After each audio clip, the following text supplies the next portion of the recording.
Opportunity to present our plan and for having a hearing. At the outset, I just want to say, just to the general public and to you, I want to acknowledge that you have been as fair as a broker as you could be. And I appreciate the opportunity to speak to your committee. Thank you.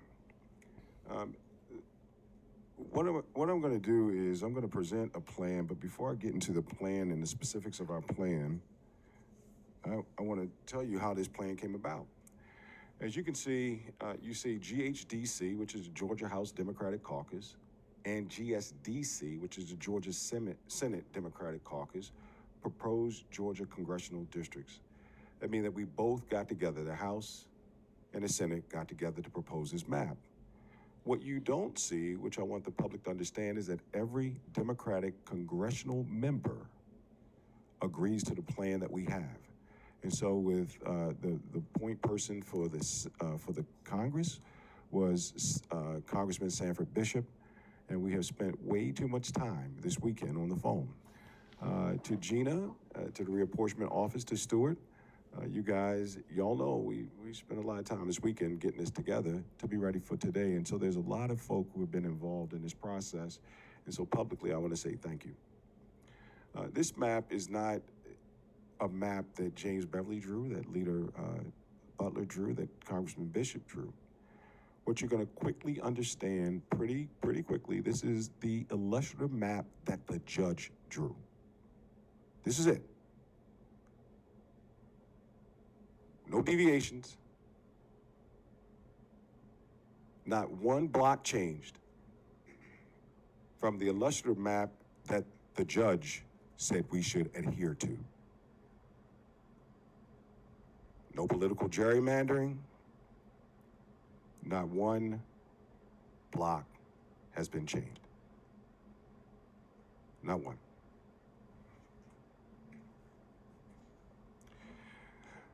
Georgia, as I said during the House presentation, has undergone a dramatic shift in population.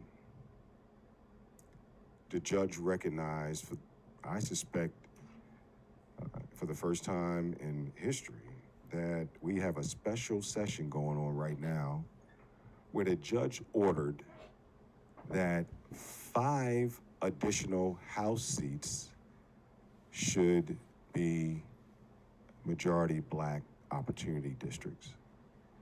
2 additional Senate seats should be majority black, and 1 congressional seat based on the population that is in Georgia today. That was the judge's order. Our map for the Congress follows the judge's order, verbatim.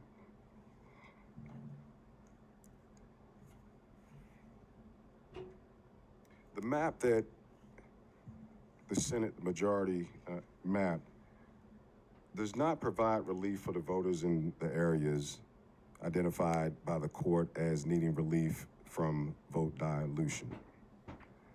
The court was clear in its instructions: create a new majority black district in Western Atlanta, where black voters have historically been deprived of their voting power. This map fails to comply with this directive, instead opting for a patchwork of changes that do little to address the underlying issue of vote dilution. The court's order called for 1 new majority black district, not the creation of new districts, at the expense of existing minority opportunity districts.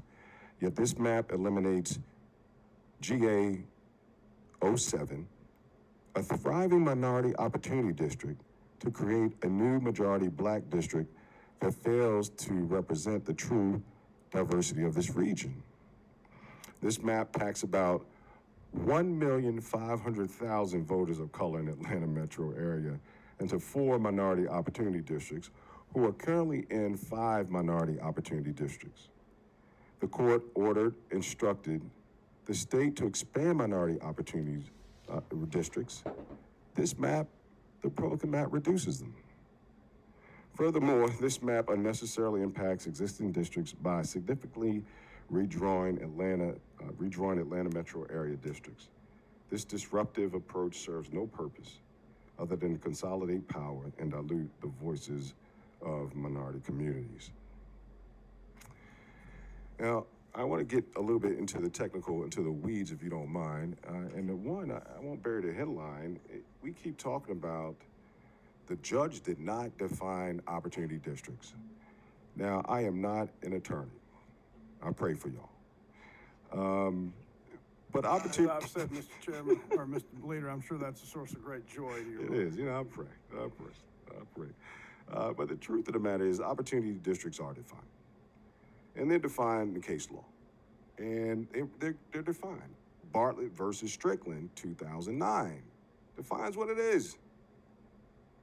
Cooper versus Harris, 2017, defines what it is. And so it's been defined. This map violates the court order. The proposed map does not expand black voters' opportunity to elect candidates of their choice as ordered by the court. While this proposed map technically adds a majority black district, it adds the district by excluding a substantial number of black voters who have suffered from their votes being diluted as a result of the map that was struck down. Over 140, the question was asked earlier by my members and to the members on this committee, the Democratic members, I love y'all. Y'all have done a great job. Because Georgia has to hear what the truth of the matter is, and the numbers that you asked for are this. Over 140,000 black voters in the plaintiff's illustrative map are still denied the ability to elect a candidate of choice in this proposed map. This map does not provide relief for the voters in the areas identified by the court as needing relief from voter dilution. The court's order called for one new majority black voting age population district in Western Atlanta, in a region identified by a specific set of districts and counties where black voters have experienced vote dilution. The Senate map violates Section 2 of the Voting Rights Act as the following district areas, and I think that the chair, not our chair, I think the chair of reapportionment on the Senate side, she spoke to these districts, but they're in clear violation, and I'll name them for the record. It enacted, so it violates Section 2 of the Voting Rights Act in the following areas: Districts 3, 6, 11, 13, and 14. The remedy should be limited to these districts in Western Atlanta. Alarmingly, the map that the Senate has proposed would eliminate minority opportunity districts, which is currently the seat of a black woman incumbent. The map eliminates minority opportunity districts, Georgia 7, in order to create a new majority black district, Georgia 6. The court order clearly instructs that the new map cannot create an additional black opportunity district by, as my esteemed colleagues refer to, eliminating minority opportunity districts elsewhere in the plan. I think page 509 is going to become a very famous page because we keep quoting it. But again, regional minds can disagree, but this is a judge's order. Majority minority district 7 goes from 67%, as was said earlier, minority voting age population, to 33%. Again, I stated before that the map packs about 1,560,000 voters of color in the Atlanta metro area into 4 minority opportunity districts who are currently right now in 5. To add insult to injury, you take a minority, a black woman incumbent, and pair her with another incumbent. Georgia 7 is now paired with Georgia 11. Lucy McBath is now paired with Barry Loudermilk. Moreover, this map unnecessarily impacts existing districts by significantly redrawing the Atlanta metro area districts. For example, Georgia 7, only 12%, just 12% of its current constituents are still in District 7. And Georgia 13 maintains only 29% of its current constituents based on your map. I would like to reemphasize our map follows the judge's order verbatim. We have a decision to make, and we're going to make that decision, Mr. Chairman, I suspect tomorrow. Today is just a hearing.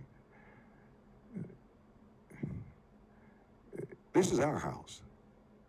We get to decide how we move forward. Not the Senate, not the Congress, we do. It's our house, it's your committee. But we get to decide this right now.